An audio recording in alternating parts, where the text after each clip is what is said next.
Amigos, ¿cómo están? Soy Macha Moreno y esto es Dato Ciencia. Y hoy les voy a presentar una entrevista muy interesante para tomar conciencia sobre nuestros mares, sobre el Pacífico. En esta ocasión conversaré con el capitán oficial de la Marina de la Armada del Ecuador, Edwin Pinto. Él es oceanógrafo, ha trabajado por más de 20 años en investigación en el Instituto INOCAR. Actualmente, él es el director de Asuntos Científicos y Recursos Pesqueros en la Comisión Permanente del Pacífico Sur. Esta comisión tiene formada 71 años e incluye a Ecuador, Perú, Chile y Colombia.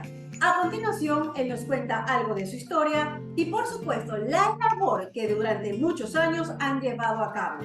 Es un organismo internacional conformado por Colombia, Ecuador, Perú y Chile. La sede es aquí en Guayaquil desde el año 2002. Estamos instalados aquí en Guayaquil y la institución como tal, la organización, tiene ya 71 años de existencia.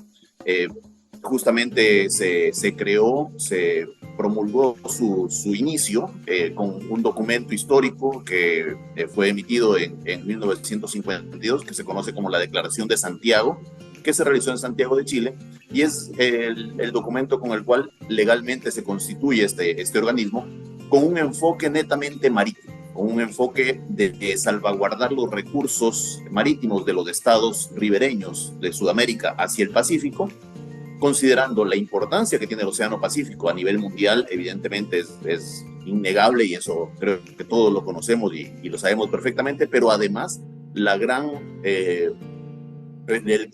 la gran biodiversidad, la gran cantidad de recursos que existen en la costa sudamericana del Pacífico, que es también un punto muy importante. Como bien sabemos, recursos pesqueros, recursos minerales, recursos biogenéticos que existen frente a nuestras costas, y justamente con un enfoque anticipado a su tiempo, podríamos decir, estamos hablando de los años 50, con un enfoque anticipado a su tiempo, estos países, estos 4 países, Colombia, Ecuador, Perú y Chile, señalan la importancia de salvaguardar esos recursos frente a sus costas y que sean, por así decirlo, de uso exclusivo de los países ribereños. Muchos años después, décadas después, se promulga a nivel mundial la Convención de las Naciones Unidas para el Derecho del Mar y todo el manejo que conocemos de mares y océanos a nivel mundial, que justamente acoge esta iniciativa de estos 4 países de alguna forma y establece las 200 millas que todos conocemos que ahora los países tenemos como territorio marítimo. Pero además también otras iniciativas, como por ejemplo la ejecución de cruceros regionales. Esta región del Pacífico Sudeste ejecuta cruceros regionales una vez al año, en el cual buques oceanográficos de los 4 países zarpan de manera relativamente simultánea en las mismas semanas a realizar muestreos de todo el océano para conocer las condiciones biológicas, químicas, físicas, meteorológicas de las aguas frente a nuestras costas, en el caso nuestro de Ecuador incluso hacia Galápagos. Entonces es una extensión muy amplia del océano que monitoreamos de manera anual y se realizan reuniones para compartir esta información y llegar a importantes conclusiones. Y otros grupos que se enfocan más a la parte ecosistémica, como por ejemplo el grupo de trabajo para tiburones, que es el Comité Técnico Científico del Plan de Acción Regional para la Preservación de Tiburones, Rayas y Quimeras, es decir, los condrictios, justamente en la región del Pacífico Sudeste. Conociendo la situación actual, ¿cómo hacen al menos Ecuador para poder cubrir todas estas expediciones científicas?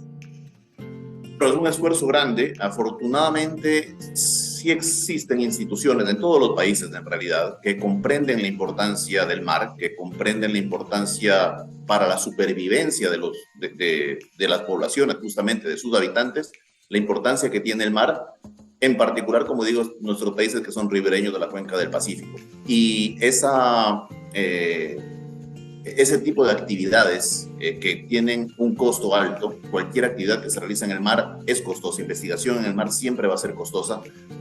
Además, el mar es extremadamente dinámico, por lo tanto, si uno muestrea algo en un determinado momento, en pocas horas o en días o en semanas puede variar, va a variar definitivamente. Es distinto a la investigación que se realiza en tierra, que también sabemos es complicada y costosa, pero es un poco más estable, es definitivamente menos dinámica.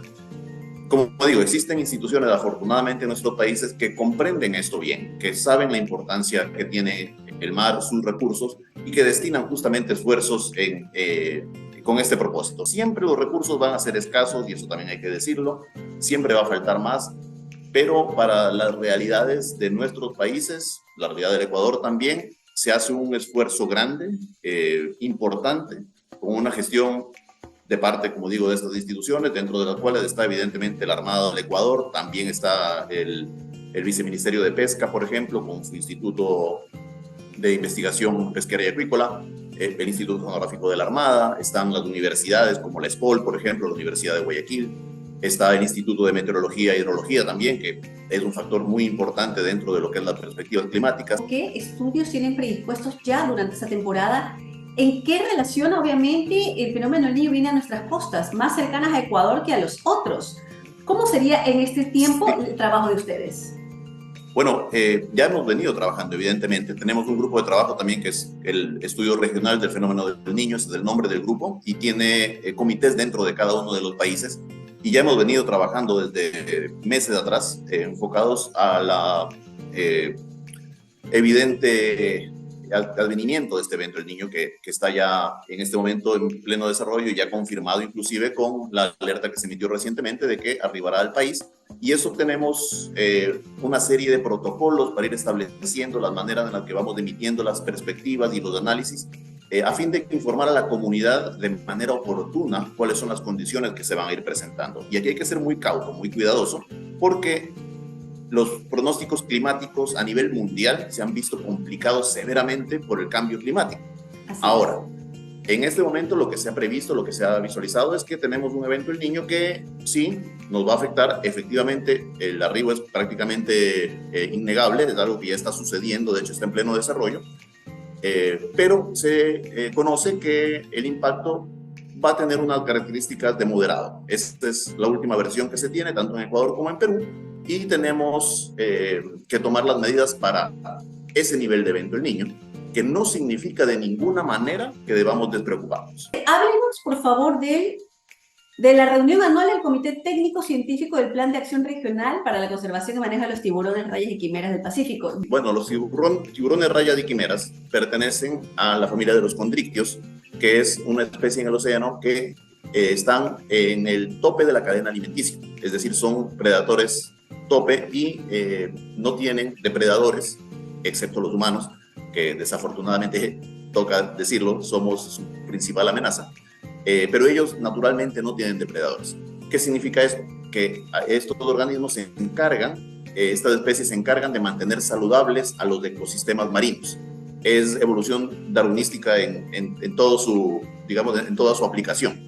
Cuando hablamos de cadena alimenticia o cadena trófica, en realidad no es una cadena, es una malla que se entrelaza entre sí. Y estos animales lo que hacen es que cuando existen cardúmenes de peces, por ejemplo, que tienen ciertas dificultades natatorias o ciertos organismos que son más débiles, los consumen y mantienen los cardúmenes saludables. De esa manera, los océanos tienen la cantidad de biomasa, de organismos que debe, y no se exacerba, no ocurre lo que se conoce como un bloom de crecimiento de ciertas especies, lo cual siempre va a afectar. Cualquier situación en exceso en la naturaleza es dañina. Entonces, estos organismos se encargan justamente de mantener ese equilibrio saludable de los ecosistemas marinos, además de muchos otros beneficios, porque generan nutrientes. Al consumir estos organismos, también ellos generan nutrientes que se revierten en el océano y que alimentan nuevamente esta cadena alimenticia, alimentan al fitoplancton, que viene a ser como la primera parte de esta cadena alimenticia, los vegetales del océano, llamémoslo va de lo más pequeño a lo más grande. Exactamente, entonces es todo un ecosistema que se ve beneficiado gracias a la existencia de estos organismos. Y al no tener depredadores naturales, su existencia normalmente no se ha visto amenazada.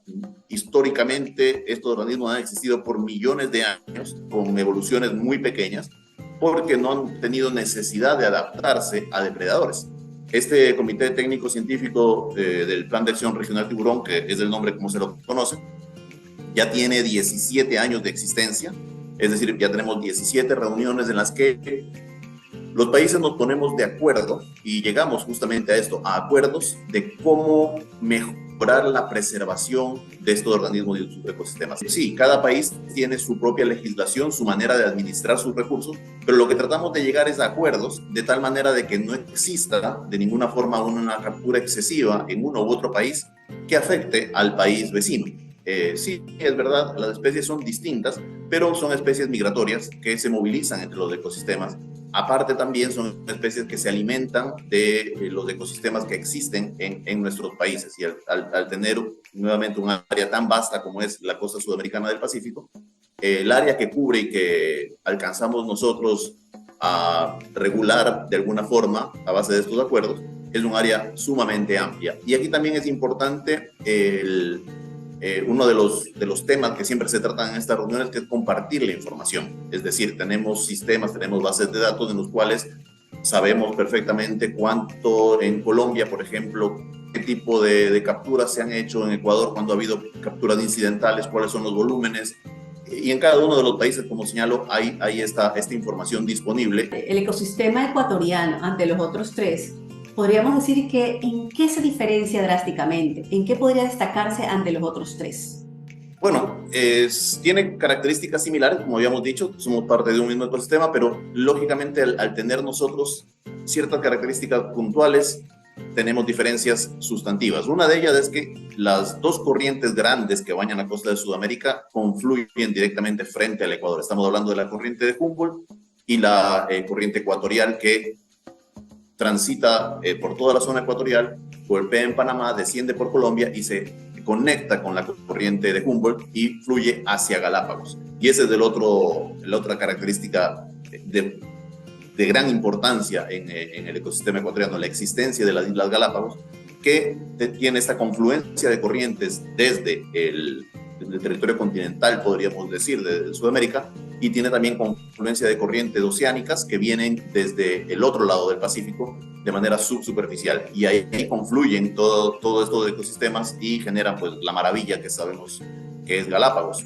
La colaboración entre los países que conforman la comisión ha sido sin duda la clave para poder tener mayores investigaciones científicas, poder conocer nuestra realidad marítima y costera y desde luego poder unirse para salir adelante ante las situaciones adversas que se puedan presentar.